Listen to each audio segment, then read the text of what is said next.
Sometimes the family you're meant to have isn't the one you planned for. It's the one that finds you when you're brave enough to open your heart again.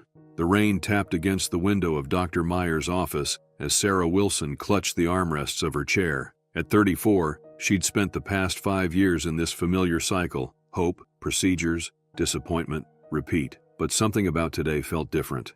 Final. "I'm sorry, Sarah," Dr. Meyer said, her voice gentle but firm. "We've exhausted all options. Your condition is permanent. You won't be able to conceive a child." The words hung in the air, clinical and cold, despite the doctor's compassionate delivery. Sarah had suspected this outcome for months, but hearing it confirmed turned possibility into certainty, hope into grief. "Are you sure?" Sarah whispered, though she already knew the answer. "There's nothing else we can try?" Dr. Myers reached across her desk and took Sarah's trembling hand. "I know how much this means to you, how hard you fought, but continuing would only cause you more physical and emotional pain, with no chance of success." Sarah nodded mechanically, her mind already drifting to the nursery at home, painted soft yellow 2 years ago, filled with a crib, changing table, and stuffed animals that had never known a child's touch. Daniel had stopped going into that room months ago, but Sarah still found herself standing in the doorway each morning, imagining the life that should have been there. "Thank you for everything," Sarah managed, gathering her purse and jacket. "I should go. My husband will be waiting to hear." But Daniel was on a business trip in Chicago. The truth was, Sarah couldn't bear to sit in that office a moment longer,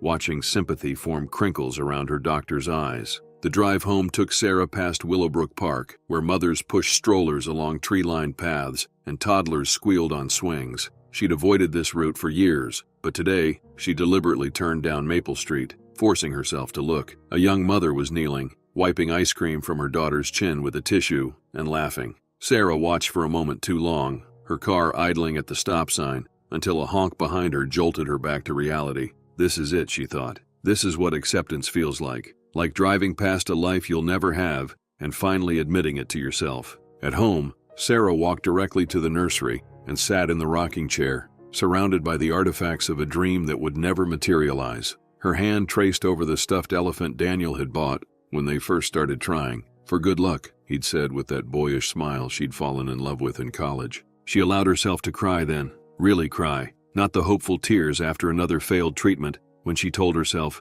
"Next time, it will work next time." These were the tears of an ending, of letting go. Her phone rang, cutting through her grief. Sarah almost didn't answer, but years of hoping for miracle calls from doctors had trained her to always pick up. "Hello? Is this Sarah Wilson?" an unfamiliar voice asked. "Yes, this is she. Mrs. Wilson. This is Mercy Hospital. You're listed as the emergency contact for Mia Lawson." Sarah sat up straight, her personal pain immediately receding. "Mia? What's happened?"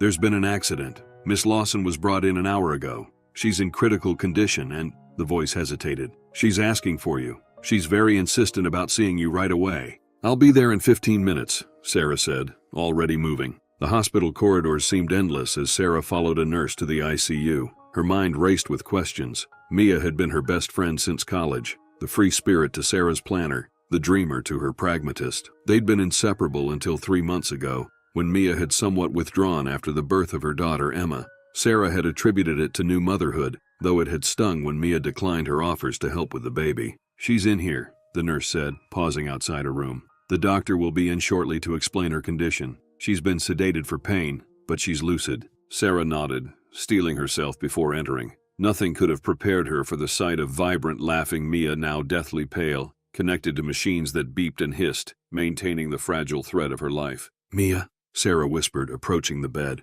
"I'm here." Mia's eyes fluttered open, recognition bringing a weak smile to her face. "Sarah, you came." "Of course I came," Sarah said, carefully taking Mia's hand, mindful of the IV. "What happened?" "Drunk driver. Hit my side of the car." Mia's voice was barely audible. "Emma wasn't with me. She's at the sitters." Relief washed over Sarah, followed immediately by guilt for feeling relieved when Mia was lying here broken. "The doctors will fix you up," she said with forced brightness. "You'll be chasing after Emma in no time." Mia's grip on Sarah's hand tightened with surprising strength. "Listen to me. I need to tell you something important." She took a labored breath. "The doctors already told me. Internal bleeding they can't stop. Punctured lung. Other things." "No." Sarah shook her head, denial rising. "No, they can operate." "Sarah," Mia interrupted, her gaze suddenly intense. "I don't have much time. I need you to promise me something." A cold dread settled in Sarah's stomach. Anything. Emma. Take care of my Emma. Mia's eyes filled with tears. Don't let her go into the system, please. Sarah froze. What about your parents? She asked, though she already knew the answer. Mia's parents had disowned her when she decided to keep her baby as a single mother. No family left, who cares? Mia confirmed. Just you. You're the only one I trust. A tear slid down her temple. I've always seen how you look at her, how natural you are with her. Mia, I don't know if I can. You've always been meant to be a mother, Sarah, Mia interrupted, her voice growing fainter. I should have told you before. I named you her guardian in my will months ago. The paperwork's in my apartment, top drawer of my desk. The lawyer's card is with it. Sarah's mind raced. Daniel. What would Daniel say? They'd discussed adoption years ago, but he'd been resistant, always wanting to try one more treatment instead. And now, after today's news, but looking at Mia's pleading eyes, Sarah couldn't say no. Not to her dying friend, not to the baby she'd held and loved since birth. I promise, Sarah whispered, squeezing Mia's hand. I'll take care of Emma. I'll love her like she's my own. Relief softened Mia's features. She is yours now, she murmured. Tell her about me someday. Tell her I loved her more than anything. I will, Sarah promised, tears flowing freely now. I'll tell her every day. They sat in silence for a few minutes, Mia's breathing becoming more labored. Then she spoke again, her voice so faint Sarah had to lean closer to hear. The blue hippo is her favorite. She won't sleep without it. Sarah nodded, memorizing this detail like it was sacred text. Blue hippo. Got it. And she likes when you sing You Are My Sunshine, but only the first verse. The rest makes her cry. Mia attempted a smile that turned into a grimace of pain. I should get the doctor, Sarah said, alarmed by Mia's pallor. No, Mia held her hand tighter. Stay with me, please. Her eyes drifted to the window, where late afternoon light cast long shadows. I always loved sunset. Seemed right somehow. Sarah followed her gaze, noting with a chill how the golden light seemed to be reaching for Mia, ready to take her away. She wanted to pull the blinds shut, as if that could stop what was coming. Sarah? Mia's voice was barely audible now. I'm here. Thank you. Two simple words, weighted with everything left unsaid between them. Sarah sat with Mia as the sunset faded to dusk, holding her hand as the spaces between her breaths grew longer, until finally, with one last exhale, Mia was gone. Sarah continued holding her hand long after the doctors came, unable to process that her vibrant friend was now just a body, growing cold beneath hospital sheets. Eventually, a kind-faced social worker led Sarah to a quiet room and explained what would happen next. Emma was still at her regular sitter's home, where she could stay overnight. Child services would be notified, but given Mia's legal arrangements, they could begin the process of transferring guardianship to Sarah immediately. Would you like to get Emma tomorrow morning? The social worker asked. Or do you need more time to prepare? The question snapped Sarah back to reality. Tomorrow. Emma would need a place to sleep tomorrow night. She'd need diapers, formula, clothes. I'll pick her up in the morning, Sarah said with certainty that surprised even herself. I just need tonight to get everything ready. The social worker nodded, handing her a card. Call me if you need anything. This is a lot to process all at once. Sarah drove home in a daze, her mind cycling through practical concerns to avoid confronting the enormity of what had just happened. She'd need to convert the home office into a nursery. No, she couldn't face dismantling the existing nursery yet. She'd need to buy a car seat. Did 3-month-olds need special food? She knew nothing. And Daniel?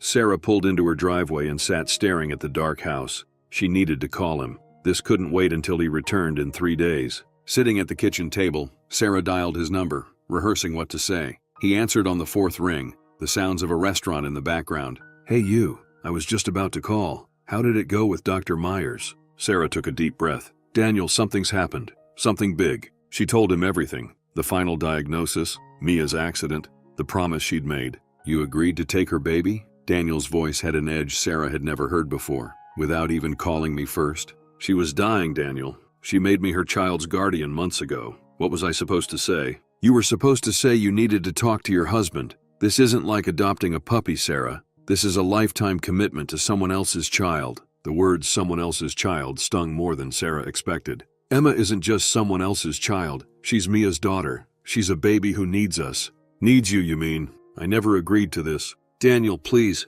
Sarah said, her voice breaking. I know this is sudden, but when you meet her, we'll talk when I get home. He cut her off. I need to process this. I can't do it over the phone in the middle of a business dinner. The line went dead before Sarah could respond. She stared at the phone, a chill settling over her. She'd expected shock, questions, even hesitation, but not this cold anger. He just needs time, she told herself. He'll understand when he meets Emma. Sarah spent the night in a whirlwind of preparation. She ordered a crib for next-day delivery, bought diapers and formula at an all-night supermarket, and cleaned the guest room that would become Emma's temporary nursery. By dawn, she'd created a space that was functional, if not beautiful. At 9 a.m., Sarah arrived at the sitter's house, a small bungalow with a well-tended garden. Karen, the older woman who had been caring for Emma since Mia returned to work, met her at the door with sad eyes. "I heard about Mia last night," she said, leading Sarah inside. "Such a tragedy. That poor baby." Emma lay in a portable crib,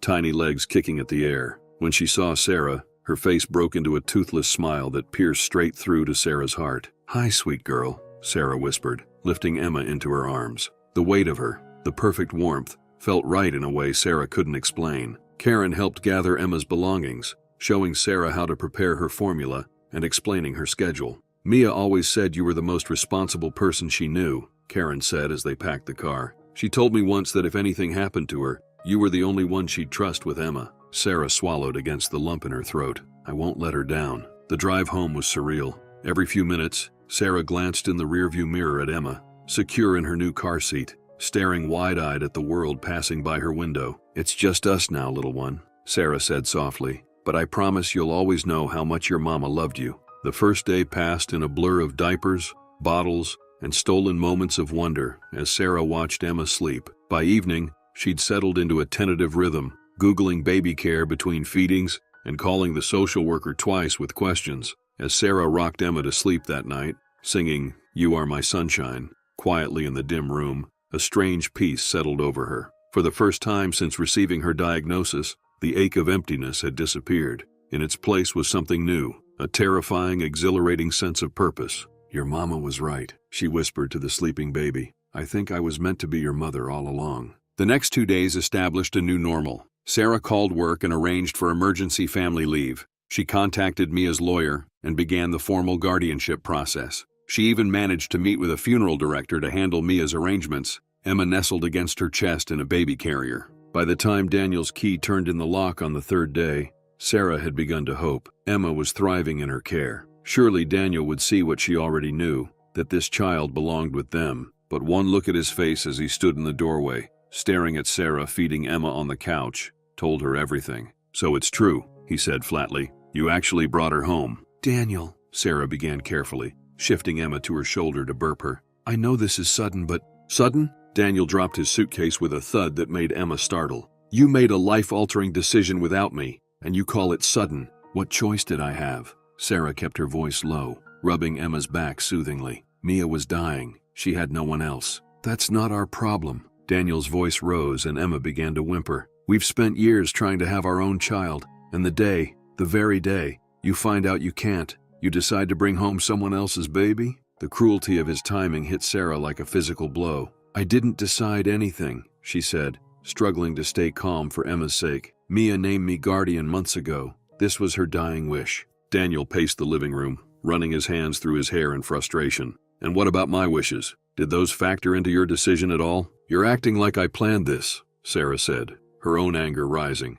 "My best friend died 3 days ago, Daniel. This baby lost her mother. I'm doing what any decent person would do." "No," Daniel said, stopping to point accusingly at her. "You're doing what someone desperate for a child would do. You're using this tragedy to get what you've always wanted." Sarah stared at him, stunned by the unfairness of his accusation. "That's not true, isn't it?" Daniel laughed bitterly. "For years I've watched you obsess over having a baby. Every conversation, every decision, everything in our lives has revolved around getting pregnant. Because you wanted a child too," Sarah protested. "We both did. I wanted our child," Daniel emphasized, "not someone else's problem." Emma began to cry in earnest now, responding to the tension filling the room. Sarah stood, bouncing gently to soothe her. "I need to put her down," she said tightly. "We can talk when she's asleep." Daniel watched her walk toward the guest room, his expression unreadable. "That's our home office," he said. "Not anymore," Sarah replied without turning around. An hour later, with Emma finally asleep, Sarah found Daniel sitting at the kitchen table, a tumbler of whiskey in his hand.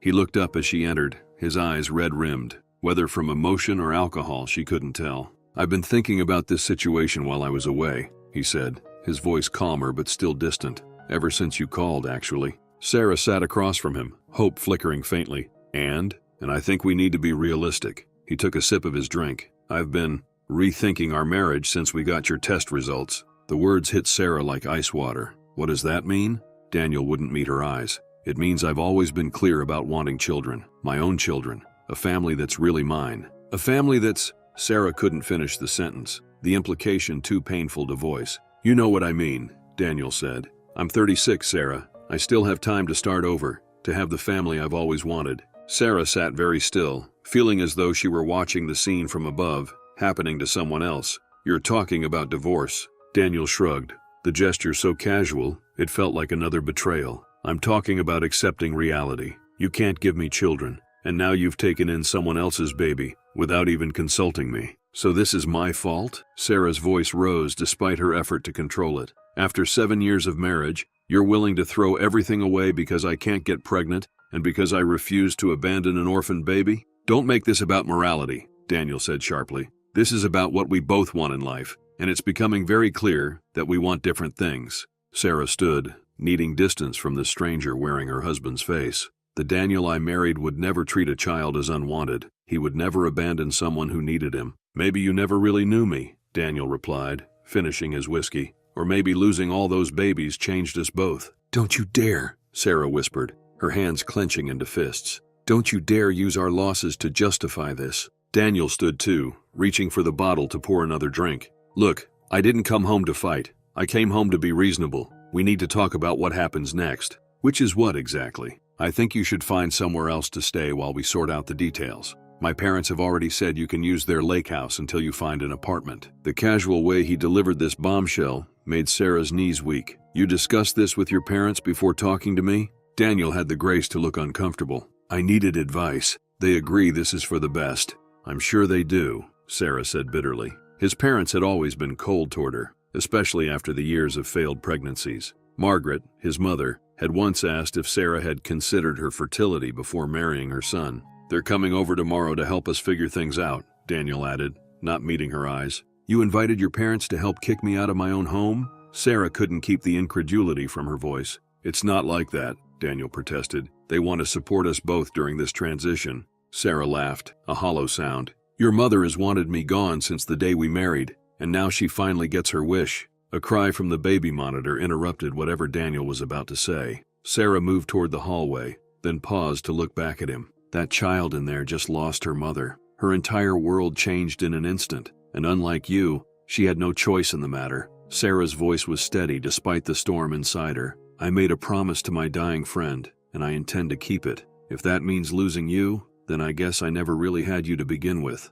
As she walked away to comfort Emma, Sarah felt a strange combination of heartbreak and clarity. The man she'd loved for nearly a decade was choosing to walk away, rather than embrace an unexpected blessing. And somehow, despite the pain, she knew with absolute certainty that she was making the right choice. The morning brought no relief from the tension that had settled over the house. Sarah had spent most of the night in the makeshift nursery, dozing in a chair beside Emma's crib, unwilling to share a bed with the stranger her husband had become. When Emma woke at 6 a.m., hungry and wet, Sarah changed and fed her with the efficiency she'd developed over the past few days. As she burped the baby afterward, she found herself talking softly. We're going to be okay, you know. I have some savings. We'll find a little place of our own, and I'll figure out work, and somehow, we'll make this work. Emma responded with a contented gurgle, her tiny hand wrapping around Sarah's finger. The simple gesture brought tears to Sarah's eyes. See, you get it, she whispered. We've got each other now. Sarah dressed Emma in a yellow onesie with ducks that she'd found among the baby clothes from Mia's apartment. She was just fastening the last snap when she heard the front door open, followed by voices in the living room. Her in-laws had arrived, early of course. Taking a deep breath, Sarah lifted Emma to her shoulder and walked out to face them. Margaret Wilson stood in the center of the room, ramrod straight in her tailored pantsuit, while her husband Robert hovered near Daniel. All three turned as Sarah entered. So this is the child, Margaret said, her gaze fixed on Emma with something between curiosity and disapproval. This is Emma, Sarah corrected, instinctively holding the baby a little closer. My goddaughter. Yes, well. Margaret smoothed an invisible wrinkle from her sleeve. Daniel has explained the situation to us. Has he? Sarah looked at her husband, who was studying the floor with great interest. And what situation is that exactly? Sarah, please, Daniel finally spoke. Let's not make this harder than it needs to be. Robert cleared his throat. We understand this is difficult for everyone, but we believe Daniel is making the right decision. Which decision is that? Sarah asked, though she already knew the answer. The one where he abandons his marriage because I can't have children? Or the one where he throws out his wife for honoring a promise to a dying friend? That's not fair, Daniel protested. No, it's not, Sarah agreed. None of this is fair. Margaret stepped forward, her expression softening in what Sarah recognized as her attempt at sympathy. It never quite reached her eyes. Sarah, dear, we understand you're emotional right now, but you must see that taking in someone else's child, especially under these circumstances, is a major life decision that both partners should agree on. So your solution is for Daniel to divorce me rather than consider giving this baby a chance? Sarah couldn't keep the bitterness from her voice. Our solution, Margaret emphasized, is to help you both move forward in a way that causes the least disruption to everyone's lives. The least disruption, Sarah repeated flatly. Robert joined the conversation, his businessman's voice taking over. We've prepared a fair financial settlement. The lake house is yours for up to 3 months while you secure new accommodations. Daniel will continue to pay the mortgage here for now, and you'll divide your assets according to the prenuptial agreement. Sarah stared at him in disbelief. You've already drafted divorce terms? Preliminary discussions only, Robert assured her, as if this made it better somehow. Emma began to fuss, perhaps sensing Sarah's distress. As Sarah gently bounced her, Margaret watched with a frown. This isn't your child, Sarah, she said, her voice lowered as if explaining something to someone very slow. You can't just take someone's baby. I didn't take her, Sarah replied, struggling to maintain her composure. Her mother legally named me her guardian. There are papers. Papers can be contested, Margaret said dismissively. Surely there must be some blood relative who has a more legitimate claim. The implication stung. Mia had no family willing to take Emma, and since when is legal guardianship not legitimate? Daniel finally stepped in, placing a hand on his mother's arm. Mom, the guardianship isn't the issue here. He turned to Sarah. The issue is that you made this massive decision without me, and now you're choosing this arrangement over our marriage. I'm choosing this arrangement? Sarah laughed incredulously. You're the one giving ultimatums and planning divorces behind my back. What choice did you give me? Daniel countered. You brought a baby into our home without my consent. A baby who needed me. Sarah's voice rose. A baby whose mother died, Daniel. What was I supposed to do? Leave her to foster care when I promised Mia I would care for her? That's not my problem, Daniel shouted, causing Emma to startle and begin crying in earnest. Sarah turned away from them, focusing on soothing Emma, using the moment to collect herself. When she turned back, her voice was calm but firm. If caring for an orphaned child is not your problem, then I don't think we have anything else to discuss. Margaret sighed dramatically. This emotional display isn't helping anyone. Actually, Sarah said, finding a strength she didn't know she possessed, I think it's clarifying everything perfectly. She looked directly at Daniel. If you're asking me to choose between you and Emma, that's not a choice at all. Daniel's face hardened. You'll regret this, Sarah. Playing mother to someone else's kid won't fill the void of not having your own. The cruelty of his words hung in the air. Robert looked uncomfortable, but Margaret nodded slightly, as if Daniel had finally said what she'd been thinking. I think it's time we sorted out your belongings, Margaret said briskly. Robert and Daniel can help carry things to your car. The next hour passed in a surreal blur. Sarah packed essentials for herself and Emma, clothes, toiletries, the few baby items she'd purchased, while Daniel and his father carried boxes to her car. Margaret supervised, occasionally suggesting what Sarah might need, with a condescension that made Sarah's teeth clench. As Sarah folded the last of Emma's onesies into a suitcase, Margaret appeared in the doorway of the nursery. You know, you could still change your mind, she said, her voice softer than before. Daniel would reconsider if you returned the child to proper authorities. Sarah continued packing without looking up. Emma is not an item to be returned, Margaret. She's a baby who needs love and stability, something I promised her mother I would provide. And what about your promises to my son? Margaret countered. The vows you took? Now Sarah did look up. Those vows included for better or worse. Daniel seems to have forgotten that part. Margaret's expression hardened. You'll regret choosing this child over my son. Sarah zipped the suitcase closed and stood. No, she said with surprising certainty. I don't think I will. When everything was packed, Sarah strapped Emma into her car seat and took one last look at the house she'd called home for 5 years. Daniel stood on the porch, watching her with a mixture of anger and something else. Regret, perhaps, or simple uncertainty. Where will you go? He asked as she prepared to leave. Not to your parents' lake house, Sarah replied. She'd already called her coworker, Rachel, who had immediately offered her spare room until Sarah could find an apartment. I'll have my lawyer contact you about the rest. Daniel nodded stiffly.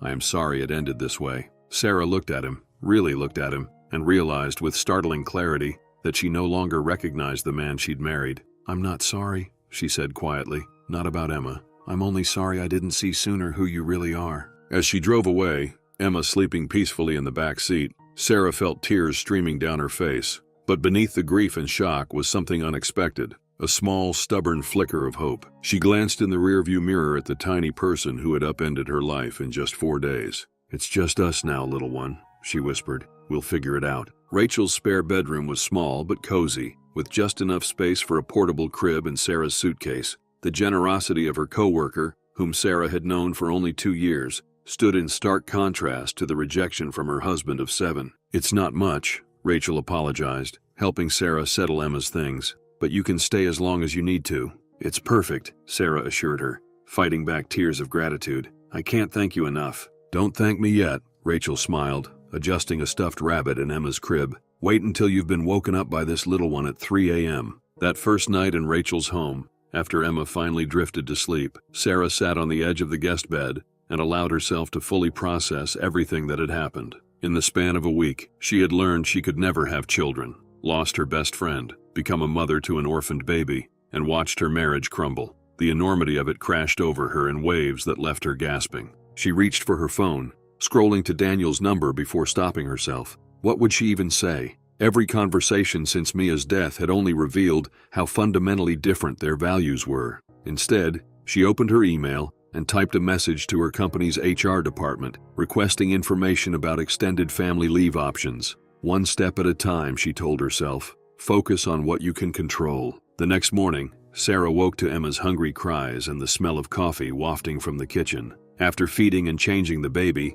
she found Rachel making breakfast, already dressed for work. I made extra, Rachel said, sliding a plate of scrambled eggs toward Sarah. Figured you could use the fuel. You're amazing, Sarah said sincerely, balancing Emma in one arm while reaching for the food with her free hand. So what's your plan? Rachel asked, sitting across from her. Sarah took a bite of eggs, realizing she couldn't remember when she'd last eaten a proper meal. Find an apartment, figure out childcare, go back to work eventually. Beyond that, she shrugged. I haven't had time to think it through. Rachel nodded thoughtfully. My cousin manages a small apartment complex about 10 minutes from here. Nothing fancy, but clean and affordable. Want me to call her? Sarah felt a rush of gratitude. Would you? That would be incredible. Consider it done. Rachel checked her watch and stood. I've got to get to work. Make yourself at home, and let me know if you need anything. Once alone, Sarah spent the morning researching childcare options, calling her bank to separate her finances from Daniel's, and talking to a lawyer recommended by Rachel's brother. By afternoon,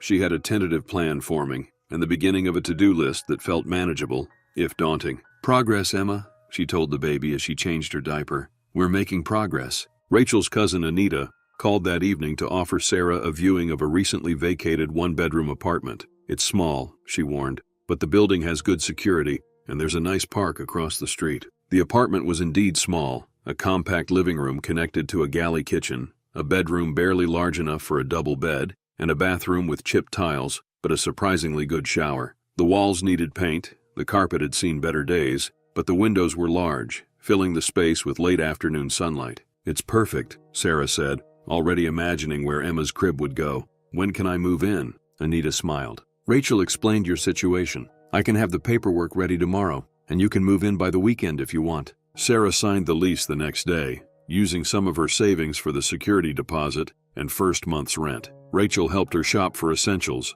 a futon for the living room, a small dining table, basic kitchen supplies. By Saturday, Sarah and Emma were settled in their new home, sparse as it was. That first night in the apartment, after putting Emma to bed in her new crib, assembled by Rachel's boyfriend, Sarah stood in the center of the living room, taking inventory. She had left behind most of the furnishings she'd shared with Daniel, bringing only personal items and necessities for Emma. The apartment felt empty, but also full of possibility, a blank canvas for the new life they were building. We're going to make this work, she promised the sleeping baby through the monitor. Somehow, the weeks that followed established a new rhythm. Sarah applied for and received extended family leave from her company, giving her 3 months at half pay, to adjust to her new role as Emma's guardian. The formal adoption process began, with Mia's lawyer helping navigate the complicated legal system. Daniel, true to form, had his lawyer deliver divorce papers within 2 weeks of her departure. Sarah found unexpected support from surprising places. Her neighbor across the hall,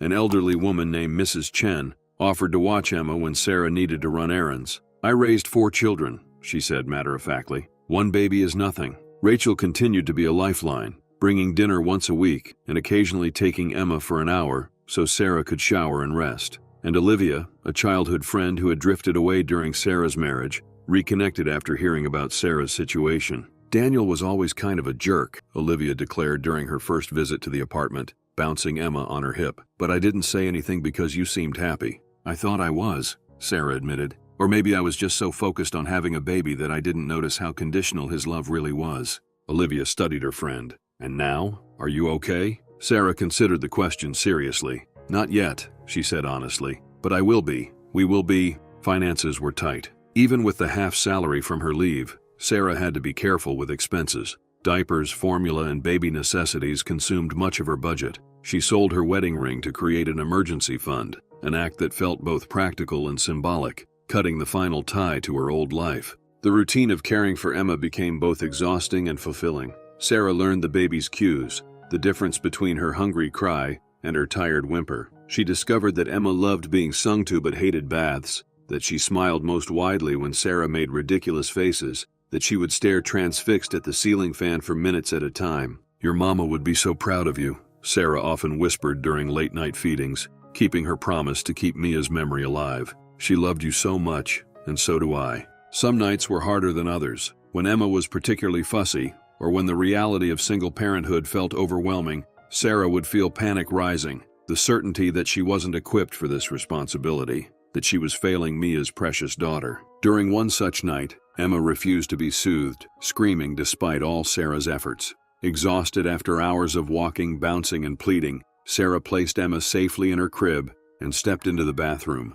closing the door partially to muffle the cries. She sank to the floor, buried her face in a towel, and sobbed. "I can't do this," she whispered to the empty room. "I don't know how to do this." After allowing herself 5 minutes of despair, Sarah splashed cold water on her face, took a deep breath, and returned to Emma. She lifted the red-faced, hiccuping baby and held her close. "I'm sorry, sweet girl," she murmured. "I'm doing my best, I promise. We'll figure this out together." She began to hum, then sing softly, not "You Are My Sunshine," which had failed earlier, but an old lullaby her own mother had sung. To her amazement, Emma's cries gradually diminished to whimpers, then to the occasional hiccup, and finally to the steady breathing of sleep. Sarah stood there long after Emma had drifted off, afraid to break the spell by putting her down. The simple victory, finding what soothed this tiny person, felt monumental. "See?" she whispered. "We figured it out." 6 weeks into their new life, Sarah received an unexpected call from Daniel's lawyer.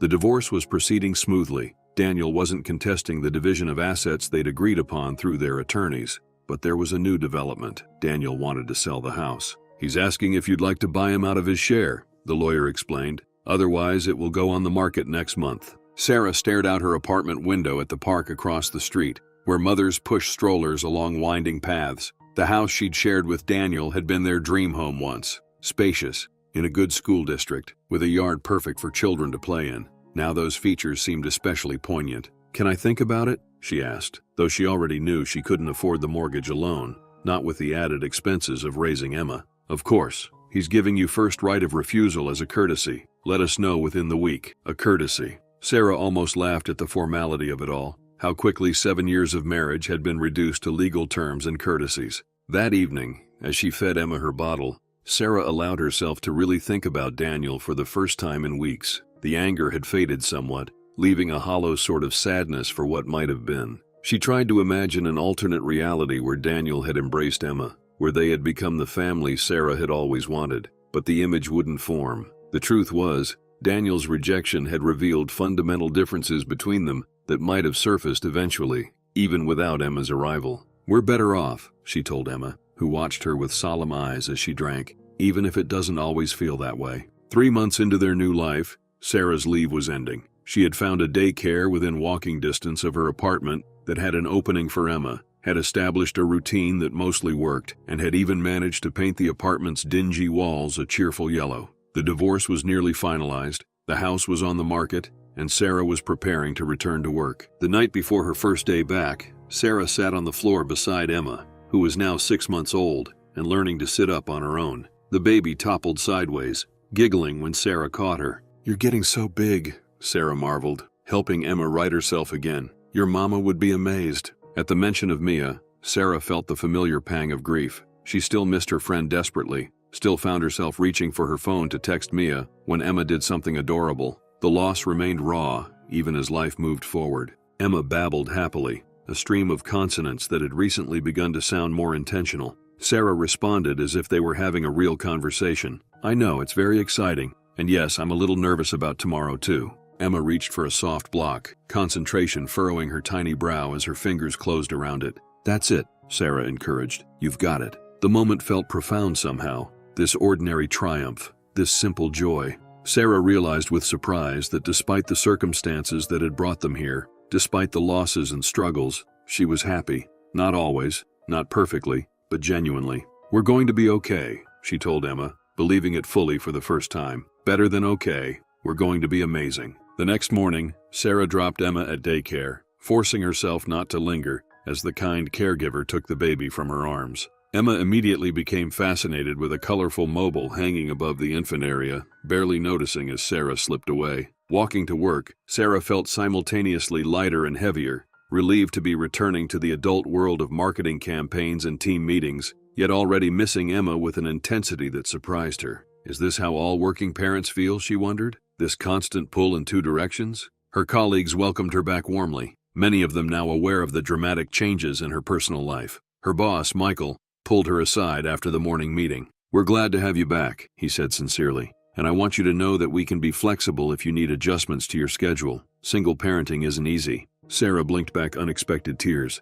"Thank you. That means a lot. I was raised by a single mom," Michael said simply. "I know what it takes." By lunchtime, Sarah had already checked her phone a dozen times for messages from the daycare and had shown Emma's photo to anyone who expressed interest. By afternoon, she was deep in a project meeting, her professional brain re-engaging fully for the first time in months. By evening, she was rushing to pick up Emma before the daycare closed, her heart racing with anticipation. The baby's face lit up when she saw Sarah, tiny arms reaching upward in a gesture that made everything, the stress, the exhaustion, the juggling act, worth it. "Hey, sweet girl," Sarah said, gathering Emma close. "I missed you so much." That night, after Emma was asleep, Sarah opened her laptop and, on impulse, started a blog. She titled it The Unexpected Mother and wrote her first post, a candid account of her journey from infertility to single motherhood through an unexpected promise. She didn't expect anyone to read it. The writing was for herself, a way to process everything that had happened.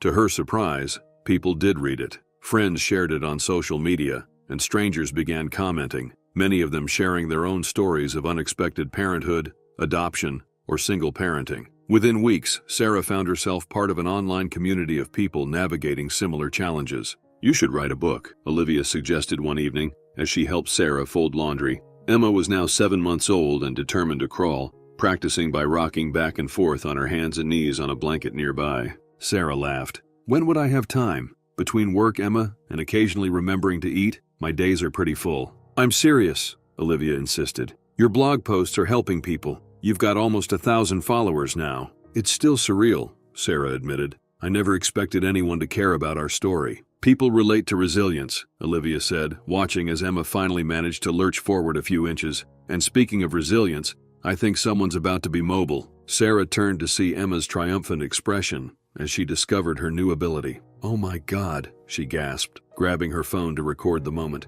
"Em, you're doing it." As Emma practiced her new skill with determined concentration, Sarah felt a wave of bittersweet joy. Mia should be here for this, she thought. She should be seeing her daughter's first crawl. That night, after documenting the milestone on her blog, Sarah added a private note to the journal she kept for Emma, a record of memories and thoughts she would share with the girl when she was older. "Today you crawled for the first time," she wrote. "You were so proud of yourself, and I was bursting with pride too. Your determination reminds me of your birth mom. She would have cheered the loudest today. I promise to cheer doubly loud for both of us, for all the milestones to come." Life settled into a new normal. Sarah's days were structured around Emma's schedule, her apartment gradually filling with baby gear and toys. The divorce was finalized, the house sold, with Sarah's portion of the proceeds providing a modest financial cushion. Daniel had moved to Chicago permanently, maintaining minimal contact through their lawyers. Emma continued to thrive, growing from a baby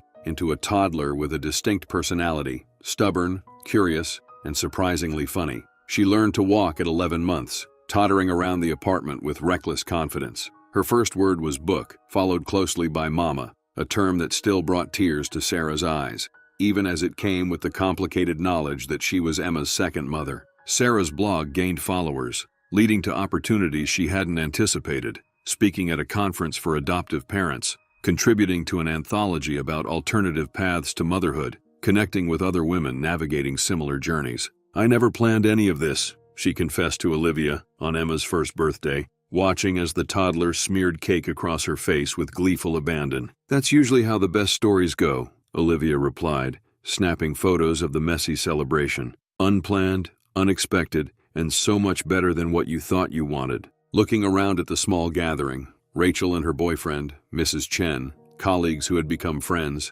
and other mothers from daycare, Sarah realized they had built something precious from the wreckage of her previous life, a community, a family of choice. Later that night, after the party had ended and Emma was asleep in her crib, now moved to the living room to make space in the bedroom for her growing collection of toys, Sarah stood at the window, looking out at the park across the street. A year ago, she had been devastated by her diagnosis, then broken by Daniel's rejection. Now, somehow, she had found a kind of wholeness she hadn't known was possible. Her phone buzzed with a text from Olivia. "You're amazing, you know that? What you've built for Emma and yourself this year is nothing short of miraculous. Mia would be so proud." Sarah smiled, knowing it was true. From the baby monitor came the soft sounds of Emma's steady breathing, the rhythm that had become the heartbeat of Sarah's new life. "We did it, Mia," she whispered to her absent friend. 1 year down, a lifetime to go. Spring arrived with a burst of color in the park across from Sarah's apartment. Emma, now 15 months old,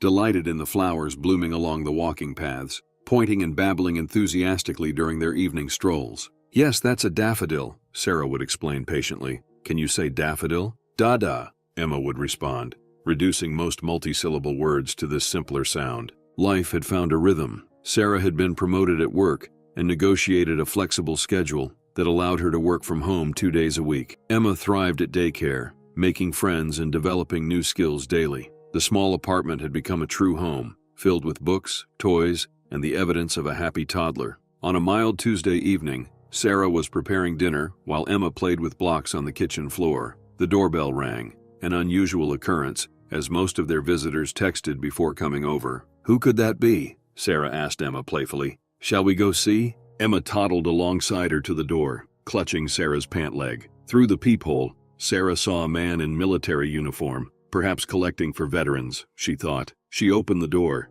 keeping Emma partially behind her out of habit. The man was younger than she'd expected, maybe 30, with closely cropped dark hair and tired eyes. He shifted nervously as the door opened. "Can I help you?" Sarah asked. "Are you Sarah Wilson?" His voice was deep but hesitant. "Yes," she confirmed, increasingly puzzled. The man's gaze dropped to Emma, who was peering curiously around Sarah's legs. Something in his expression changed, a flash of emotion Sarah couldn't identify. "My name is Jake Lawson," he said quietly. "I'm Emma's biological father." Sarah felt as though the floor had dropped away beneath her feet. Her arm instinctively moved to pull Emma closer. "That's not possible," she managed to say. "Mia never—" She said Emma's father wasn't in the picture. The man, Jake, nodded slightly. "She wouldn't have known how to reach me. I was deployed when she—" He trailed off, clearly uncomfortable. "May I please come in? Just to talk?" Sarah hesitated. Every protective instinct urged her to close the door, to shield Emma from this stranger claiming to be her father. But something in his expression, a mix of uncertainty and hope, made her pause. "How do I know you're telling the truth?" she asked. Jake reached into his pocket and produced a folded paper. "I have a copy of Emma's birth certificate. I found it when I was trying to locate Mia after coming home 3 months ago. That's when I learned about her accident." Sarah took the paper with trembling fingers. There it was, Jacob Allen Lawson listed as the father. She'd never seen Emma's original birth certificate. All her legal documents had come through Mia's lawyer after her death. "Please," Jake said softly. "I just want to talk." Sarah nodded stiffly, stepping back to allow him in. Emma, sensing the tension, clung to her more tightly. "I'm going to put her in her playpen with a snack," Sarah said. "Make yourself comfortable." In the kitchen, Sarah's mind raced as she arranged apple slices on Emma's favorite plate. How had Mia never mentioned Emma's father by name? Why had she said he wasn't involved? And what did this man want now? After settling Emma with her snack, Sarah returned to find Jake standing awkwardly in the living room, still holding his cap in his hands. "Please sit," she said, gesturing to the sofa while taking the armchair opposite. "You said you were deployed?" Jake nodded, perching on the edge of the couch. "Afghanistan. I was there when Emma was born. Mia and I—" He paused, gathering his thoughts. "We weren't together long, maybe 2 months. Then I got deployment orders and she ended things." "She never told you she was pregnant?" Sarah asked, her heart racing. "No." A shadow crossed his face. "I tried to keep in touch, but she stopped responding to my messages. I figured she'd moved on. When I came back 3 months ago, I wanted to at least say hello, see how she was doing." He swallowed hard. "Instead, I found out she'd died over a year ago." Sarah watched him carefully, looking for any sign of deception. "How did you find me?" "It wasn't easy," Jake admitted. "I went to her old apartment first, but new people lived there. The neighbor remembered her, told me about the accident, mentioned she had a baby. I couldn't believe it." He ran a hand over his short hair. "I checked public records, found Emma's birth certificate with my name on it. Then I tracked down Mia's lawyer, who eventually told me about the guardianship arrangement." Sarah's mouth had gone dry. "What do you want?" she asked bluntly. Jake's eyes darted to the playpen, where Emma was happily munching apple slices. "I don't know," he said honestly. "When I found out I had a daughter, that Mia had died, I just needed to see her, to understand." "She's not just a daughter," Sarah said, an edge creeping into her voice. "She's Emma. She's a person with a life and a routine and—" She broke off, fighting for composure. "I'm in the process of adopting her. I'm the only mother she remembers." Jake held up his hands. "I'm not here to disrupt her life, I swear. He looked at Emma again, his expression softening. "I just wanted to know her, to see her, at least once." Sarah felt torn between sympathy for this man who had just discovered his child and fierce protectiveness for the little girl who had become her whole world. "I need to know your intentions," she said flatly. "Are you planning to seek custody?" Jake looked startled. "No, God, no. I wouldn't." He shook his head vehemently. "I don't know the first thing about raising a child, and she doesn't know me. That would be cruel." Some of the tension left Sarah's shoulders. "Then what do you want?" Jake considered the question seriously. "Honestly, I'm not sure. When I found out about her, I felt this responsibility, like I needed to make sure she was okay at minimum." He met Sarah's gaze directly. "Now that I've found you, I can see that she is more than okay." Emma had finished her snack and was now babbling to herself, playing with a stuffed rabbit. Jake watched her, something like wonder on his face. "She looks like my sister," he said softly. "Same eyes." The simple observation, so personal and yet so innocent, broke through some of Sarah's wariness. "Would you like to see some pictures?" she offered cautiously. "I have albums." Jake's face lit up. "You do? I'd love that. Thank you." Sarah retrieved her laptop, opening folders of photos organized by month. "These start from when she was 3 months old, right after—" She didn't need to finish the sentence. For the next hour, Sarah clicked through images of Emma's first year, her first tooth, first steps, first birthday. Jake asked questions, listening intently as Sarah explained each milestone. His genuine interest was evident, his reactions those of someone seeing something precious for the first time. "You've done an amazing job with her," he said eventually, his voice thick with emotion. "Better than I could have, better than anyone could have expected." "I love her," Sarah said simply. "She's my daughter in every way that matters." Jake nodded. "I can see that." He hesitated. "Would it be possible? Would you consider letting me meet her properly? Not as her father necessarily, just as someone who cares about her?" The request was reasonable, far more so than Sarah had feared. Still, she felt protective. "I'd need to think about it. This is a lot to process." "Of course," Jake agreed quickly. "Take all the time you need. I'm staying in town for at least a few months. I just started a job at the VA hospital." "You're a doctor?" Sarah asked, surprised. Jake smiled slightly. "Combat medic. Now I'm working as a physician's assistant in rehabilitation services."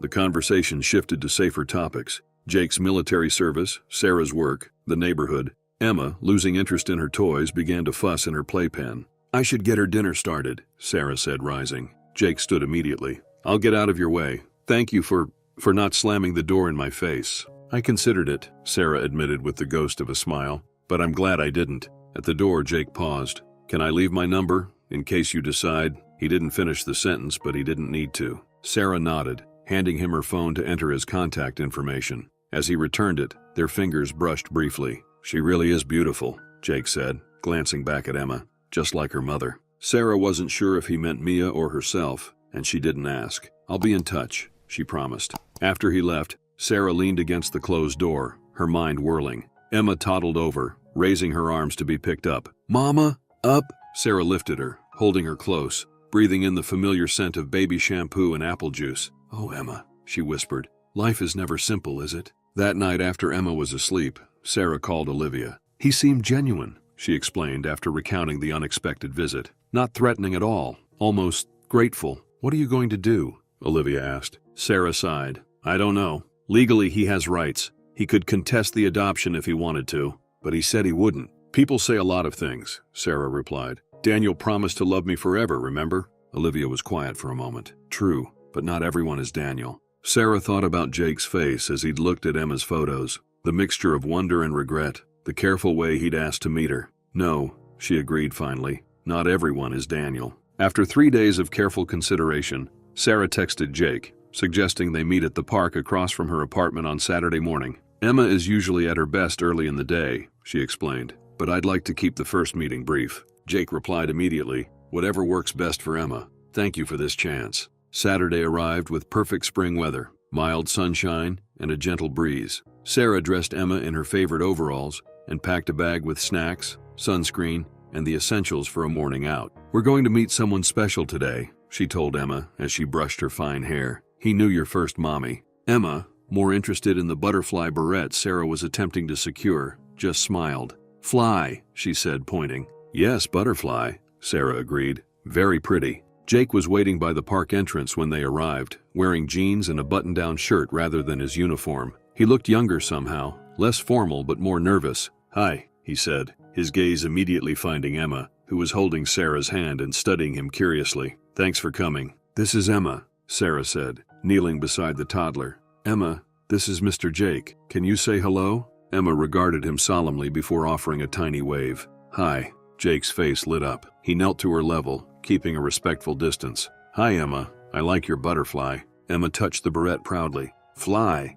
"That's right, butterfly," Jake agreed, glancing at Sarah with such genuine delight that she felt some of her anxiety ease. "There's a good playground this way," she suggested. "Emma loves the swings." The next hour passed with surprising ease. Jake followed their lead, watching as Emma explored the playground with the determined focus of a toddler discovering the world. When Emma allowed him to push her on the swing, his careful attention to her cues of more and stop impressed Sarah. "You're good with her," she observed when Emma was occupied with the sandbox. Jake shrugged. "I have nieces and nephews. Kids are pretty straightforward when you pay attention." "Not all adults understand that," Sarah replied, thinking of Daniel's impatience with children, his discomfort around them. "Military training helps," Jake said with a slight smile. "Observation skills, adapting to changing situations, following the lead of the person who knows the terrain better." Sarah found herself smiling back. "I never thought of parenting in tactical terms, but that's surprisingly accurate." When Emma began to show signs of fatigue, rubbing her eyes and becoming less adventurous in her play, Sarah announced it was time to head home for lunch and nap. "Can I walk you back?" Jake asked. Sarah hesitated only briefly before nodding. As they walked, Emma between them holding both their hands and occasionally jumping to be swung forward, Sarah found herself studying Jake more carefully. His attentiveness to Emma, the respectful way he'd followed Sarah's lead, the absence of any attempt to assert authority, all of it spoke to a character very different from what she'd feared. At her building, Jake knelt to say goodbye to Emma. "It was very nice to meet you," he said seriously. "Thank you for showing me the swings." Emma, in the direct way of toddlers, patted his cheek. "Bye-bye, Jake." His expression as he stood was one Sarah recognized, the look of someone who had just experienced the particular magic of a child's acceptance. "Thank you," he said to Sarah. "This meant a lot to me." "It went well," she acknowledged. "Better than I expected." Jake hesitated. "Would it be possible? Would you consider letting me see her again sometime?"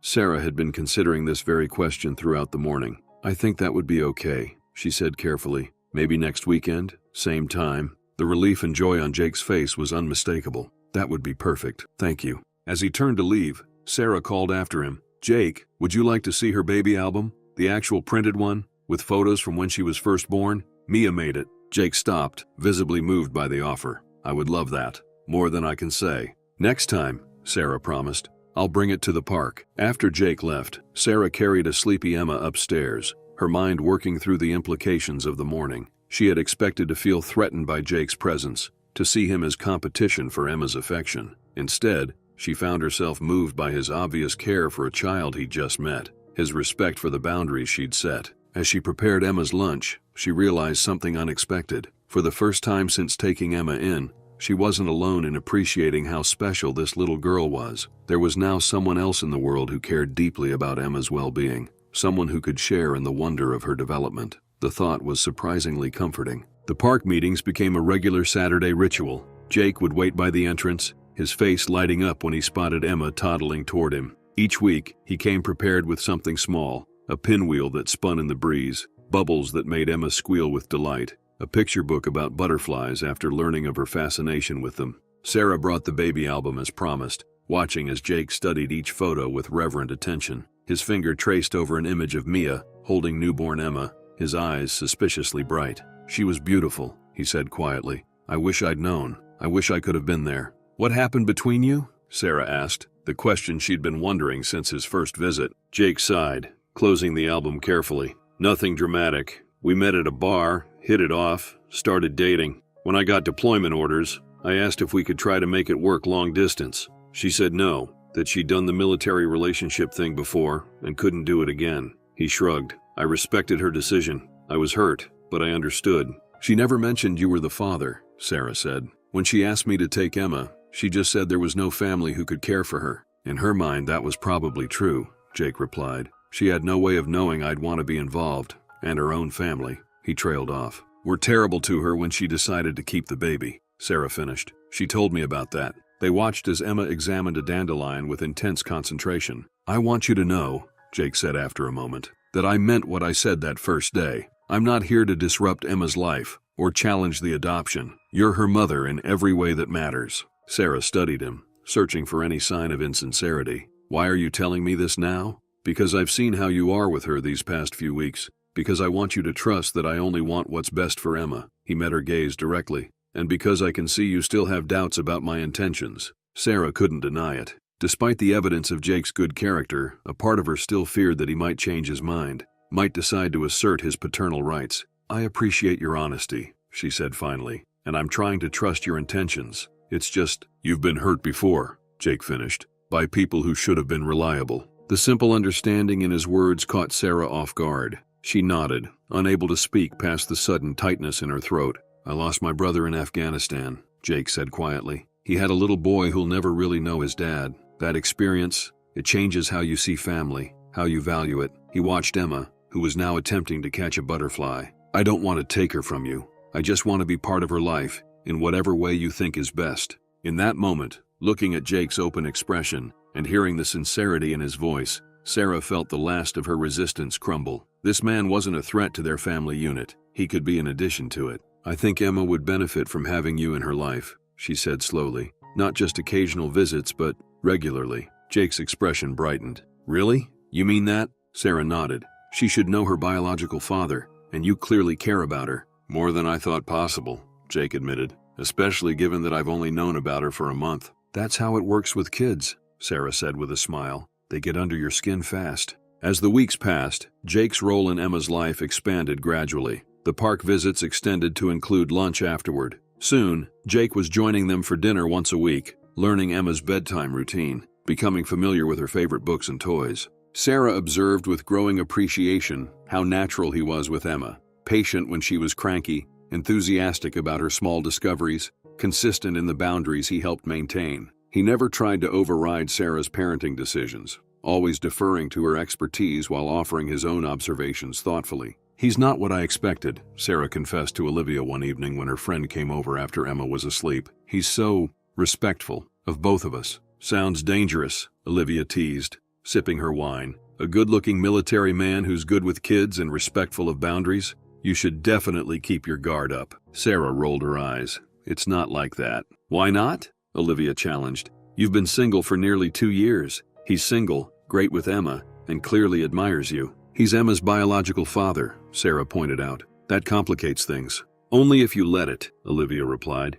"From what you've told me, He's made it clear he supports your role as Emma's mother. The three of you could be a family unit without the romantic element. Or, she wiggled her eyebrows suggestively. Stop it, Sarah laughed, throwing a pillow at her friend. I'm not looking for romance. Maybe not, Olivia conceded, but sometimes it finds you anyway. 3 months after Jake's first appearance, Sarah's lawyer called with news. The adoption petition is moving forward, she explained, but the court has identified Emma's biological father and will require his formal consent before finalizing. Sarah's stomach dropped. I see. Have you had any contact with him? The lawyer asked. Sarah explained the situation, how Jake had found them, the gradual building of a relationship, his stated support for the adoption. That's actually ideal, the lawyer said, sounding relieved. If he's willing to give formal consent while maintaining a relationship with Emma, the court will likely view that favorably. It's the best of both worlds for the child. That evening, Sarah called Jake and asked if he could come over after Emma was asleep to discuss something important.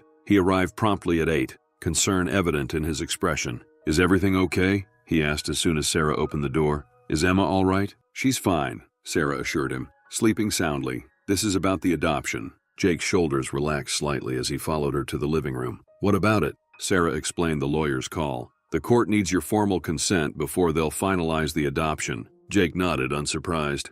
I figured that would be part of the process. You're okay with it? Sarah asked, studying his face carefully. With me legally becoming Emma's mother? Sarah, Jake said gently, you are Emma's mother. A legal document just confirms what already exists. He leaned forward, his expression earnest. I will sign whatever you need me to sign. I want what's best for Emma, and that's you. Relief washed over Sarah, followed by a wave of gratitude so intense it brought tears to her eyes. Thank you, she whispered. Jake smiled. Don't thank me. I should be thanking you for giving Emma such a loving home, for allowing me into her life when you had every reason to be wary. They sat in comfortable silence for a moment before Jake spoke again. There is one thing I'd like to ask, though. Sarah tensed slightly. What's that? Would you be open to me being legally recognized as her father? Not for custody purposes, he added quickly, seeing her expression. Just acknowledgement, maybe even visitation rights that we defined together. The request was reasonable, more than reasonable, given that he could have contested the adoption entirely. Still, Sarah needed to understand his full meaning. What exactly are you proposing? She asked carefully. Jake took a deep breath. I'd like to be officially recognized as Emma's father, with you as her legal mother having full physical custody. I'd like defined visitation rights, whatever you're comfortable with, and perhaps some input on major decisions like education or medical care, though with you having the final say. He was offering a compromise that would secure Sarah's position as Emma's primary parent while still acknowledging his biological connection, a solution that put Emma's interests first. That seems fair, Sarah said slowly. You are her father. She should grow up knowing that. Jake's relief was visible. Thank you. I promise I'll never give you reason to regret this. As he prepared to leave, Jake paused at the door. There's one more thing you should know. Sarah raised an eyebrow questioningly. I've been offered a permanent position at the VA hospital, he said. I've accepted. I'm staying in town, for good. The news settled over Sarah like a warm blanket. Emma would have her father in her life consistently, not just when his military service allowed. I'm glad, she said honestly. Emma will benefit from having you around regularly. Jake nodded, his expression softening. Not just Emma, he said quietly. Good night, Sarah. As she closed the door behind him, Sarah leaned against it, considering Olivia's teasing words from weeks earlier. Was there something developing between them beyond their shared love for Emma? The thought was both terrifying and somehow right. One step at a time, she told herself firmly. Let's get the adoption finalized first. But as she checked on Emma one last time before bed, watching the rise and fall of her tiny chest, Sarah allowed herself to imagine a future where Emma had both a mother and father who loved her, and perhaps eventually, each other. The adoption finalization hearing was scheduled for a Tuesday in late August, 8 months after Sarah had first welcomed Emma into her home. The courtroom was small and surprisingly warm, with wooden benches and morning sunlight streaming through tall windows. Sarah sat beside her lawyer, wearing a new navy blue dress she'd splurged on for the occasion. Jake sat directly behind them, his uniform pressed and perfect, having taken the day off to attend. Olivia and Rachel had come too, along with Mrs. Chen and a few colleagues from work, the chosen family that had supported Sarah and Emma from the beginning. When the judge called their case, Sarah stood, her heart racing. The proceedings were brief but emotional. The judge reviewed the documentation, noting Jake's formal acknowledgement as biological father and his consent to the adoption while maintaining his paternal rights. "This is an unusual arrangement," the judge commented, "but one that clearly puts the child's interests first. It's refreshing to see co-parents prioritizing stability and cooperation." At the end, the judge smiled. "Sarah Wilson, the court hereby recognizes you as the legal adoptive mother of Emma Grace Lawson. Congratulations to your family." The finality of those words, "your family," brought tears to Sarah's eyes. She turned to where Olivia was holding Emma, reaching for her daughter. "It's official, sweet girl," she whispered as she hugged Emma close. "You're stuck with me forever now." Jake approached, his own eyes suspiciously bright. "Congratulations, Mom," he said warmly. "Thank you for making this possible," Sarah replied, meaning it completely. They celebrated with lunch at Sarah's favorite restaurant, Emma charming everyone by attempting to feed cake to each person at the table. By mid-afternoon, Sarah was emotionally exhausted, but profoundly content, as she carried a napping Emma into their apartment. "Home sweet home," she murmured, laying Emma in her crib for her nap. "Our home, officially and forever." She had just settled on the couch with a much-needed cup of tea when her phone rang. The office number surprised her. She'd taken the day off for the hearing. "Hello? Sarah, I'm so sorry to bother you on your day off," Melissa from reception said, sounding uncomfortable. "But there's someone here asking for you. He's been waiting for almost an hour and refuses to leave a message." "Who is it?" Sarah asked, puzzled. "He says his name is Daniel Wilson. He says he's your husband." Sarah nearly dropped her mug. "Ex-husband," she corrected automatically, her mind racing. "What does he want?" "He wouldn't say, just that it's important and personal." Melissa lowered her voice. "Should I call security? He's being polite but very insistent." Sarah closed her eyes, trying to process this unexpected development. "No, don't call security. Tell him." She paused, considering her options. "Tell him I'll meet him at the coffee shop across from the office in 30 minutes. After hanging up, Sarah sat motionless, her tea cooling forgotten beside her. Daniel. After nearly 2 years of silence broken only by legal communications through their attorneys, he suddenly wanted to see her. Why now? What could he possibly want? She called Olivia, who arrived in record time to watch the still napping Emma. "Want me to come with you?" her friend offered, concern evident in her expression. Sarah shook her head. "I need to do this alone. Whatever he wants, I need to handle it myself." "Call me if you need backup," Olivia insisted. "I can have Rachel on standby too." The coffee shop was busy with the afternoon crowd when Sarah arrived. She spotted Daniel immediately, still handsome in his tailored suit, his hair shorter than she remembered, his posture conveying the same confidence she'd once found attractive. He stood when he saw her, an uncertain smile forming. "Sarah, thank you for coming." "What do you want, Daniel?" Sarah asked without preamble, remaining standing. His smile faltered. "Could we sit, please? I've ordered your favorite." He gestured to a chai latte waiting on the table. Sarah sat reluctantly, ignoring the drink. "I don't have much time. Emma will be waking up from her nap soon." "Emma," Daniel repeated. "The baby. She must be, what, almost 2 now?" 18 months, Sarah corrected. Today was her adoption finalization hearing, actually. Something flickered across Daniel's face. Regret, perhaps, or simply surprise. "Congratulations," he said after a moment. "I'm happy for you." Sarah studied him, trying to reconcile this polite stranger with the man who had delivered ultimatums and packed her belongings less than 2 years ago. "Why are you here, Daniel?" He took a deep breath. "I've been doing a lot of thinking. About us, about how things ended." "Things didn't end," Sarah pointed out. "You ended them when you chose to divorce me rather than accept Emma." Daniel had the grace to look uncomfortable. "I know. I made a terrible mistake." Sarah blinked, genuinely surprised. "A mistake?" "I was shocked and hurt when you made such a major decision without consulting me," he explained. "And I just received the news about your condition. I wasn't thinking clearly." "My condition," Sarah repeated flatly. "You mean my infertility, the medical reality that made me unworthy of remaining your wife?" Daniel winced. "That's not fair." "Isn't it?" Sarah leaned forward. "You gave me an ultimatum. You or the baby. You told me you wanted your own children, real children. Those were your exact words, Daniel." "I was angry," he protested. "People say things they don't mean when they're angry." Sarah shook her head slowly. "No, I think you meant exactly what you said. You just didn't expect me to choose the baby." Daniel shifted uncomfortably. "Maybe you're right. I thought you'd realize what you were giving up and change your mind." He met her gaze directly. "I didn't expect you to be strong enough to walk away." The admission hung between them, shockingly honest. Sarah sat back, absorbing it. "So why are you here now? After all this time?" Daniel sighed, running a hand through his hair in a gesture so familiar it gave Sarah an odd sense of déjà vu.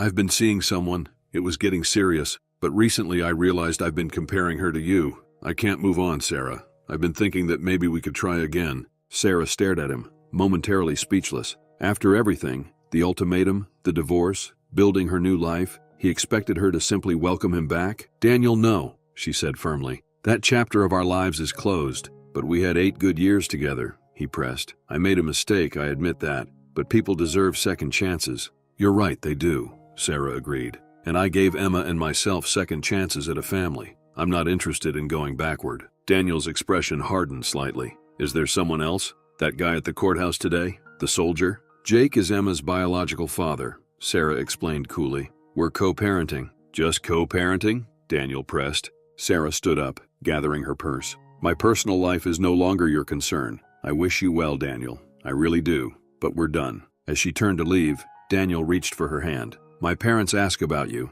They miss you. The same parents who supported your decision to throw me out for adopting a baby? Sarah gently pulled her hand away. Please don't contact me again. Walking away, Sarah felt lighter than she had in months. The closure she hadn't realized she needed had finally come. 1 year later, Emma's second birthday party transformed Sarah's small apartment into a riot of color and sound. Balloons and streamers hung from every possible surface, and a homemade banner proclaimed, "Happy Birthday, Emma," in bright, messy letters, Jake's artistic contribution. More cake? Emma demanded, her face already smeared with frosting. I think you've had enough sugar for one small human, Sarah laughed, wiping Emma's cheeks with a napkin. Jake appeared with a gift wrapped in sparkly paper. One more present, princess. Sarah watched as Jake helped Emma unwrap a small stuffed elephant, a companion to the one he'd given her when they first met. She's growing up so fast, Olivia remarked, joining Sarah by the window. And so are you. Sarah raised an eyebrow. I'm pretty sure I stopped growing decades ago. You know what I mean, Olivia nudged her shoulder. You're different now, stronger.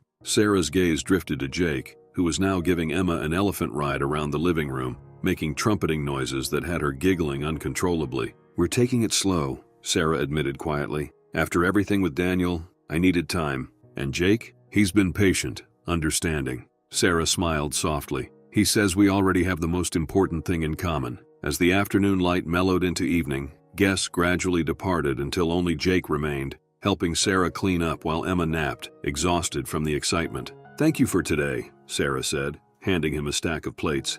Emma had a wonderful time. So did I, Jake replied, his eyes meeting hers. You know, when I first came looking for you and Emma, I never expected this. This mess? Sarah joked, gesturing at the party debris. This family, Jake corrected gently. However unconventional. Sarah set down the trash bag she was holding. Is that what we are? A family? Jake stepped closer, his voice soft. If you want to be. The kiss, when it came, felt like both an ending and a beginning, the closing of one chapter and the opening of another. Later, as Jake said goodnight and promised to return for their planned zoo trip the next day, Sarah stood in Emma's doorway, watching her daughter sleep peacefully amid her new birthday treasures. We did it, Mia, she whispered to her absent friend. She's safe, she's loved, and somehow, so am I. In the quiet apartment, Sarah finally understood that families weren't defined by blood or by law, but by choice, by the daily decision to love, to stay, to build something lasting from the broken pieces life sometimes leaves behind.